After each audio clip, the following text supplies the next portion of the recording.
தொகுதி பங்கீடு எல்லாம் ஒவ்வொரு பக்கமும் வேக வேகமா முடிஞ்சு அறிவிப்புக்கெல்லாம் வெளிவந்துகிட்டே இருக்க இன்னும் சில கட்சிகள் மட்டும் பிடி கொடுக்காமையே இருக்காங்களா சொல்லிக்கிறாங்க.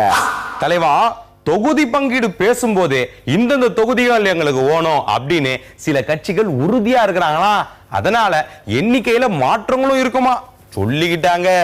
ஒரு சில கட்சிகள் எந்த சின்னத்துல போட்டி போடுறது அப்படின்னு குழப்பமா, சில கட்சிகள் தனி சின்னத்துல போட்டி போடுறோம் அப்படின்னு சொன்னா அவங்களுக்கான தொகுதி எண்ணிக்கை குறைஞ்சு போகுதான் சொல்லிக்கிட்டாங்க. திமுக கூட்டணியில 200 தொகுதிக்கு குறையாம உதயசூரியன் உதிக்கணும், ரொம்ப நாளைக்கு பிறகு பெரிய வெற்றி அடையணும் அப்படின்னு நினைக்கிறாங்களாம். தொகுதி பங்கீடும் அப்படித்தான் நடக்குமா பேசிக்கிட்டாங்க. ஐயா, அதிமுக கூட்டணியில 234 தொகுதியிலையும் இலைதான் மலரணும்னு உறுதியா இருக்காங்களாம். அதனாலதான் இரட்டை இலையில போட்டி போடும் கட்சிகளுக்கு முன்னுரிமை கொடுத்தாங்களாம். பேசிக்கிட்டாங்க ஐயா. அகில இந்திய பார்வேர்டு பிளாக் கட்சி நாங்க வழக்கம் போல சிங்கம் சின்னத்துல தாங்க போட்டி போடுவோம். தமிழ்நாட்டுல 4, புதுச்சேரியில 1, ஆக மொத்தம் 5 தொகுதி வேணும் அப்படின்னு பிரஸ் மீட் வச்சு சொன்னது மேலிடத்துல மனக்கசப்ப உண்டாக்கிருச்சுங்களா சொல்லிக்கிறாங்க.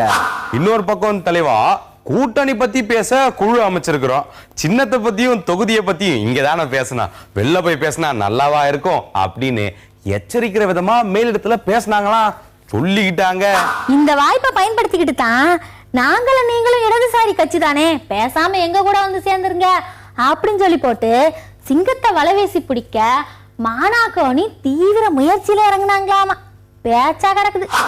ஐயா, மக்கள் நல கூட்டணியில புதுசா சில பேர் வந்தா பங்கீடு எப்படி பண்றது, கம்யூனிஸ்ட் மதிமுக தவிர மத்தவங்க என்ன சின்னத்துல போட்டி போடுறதுன்னு முணுமுணுப்பு கேட்டுக்கிட்டே இருக்குதான் பேசிக்கிட்டுதாங்க ஐயா.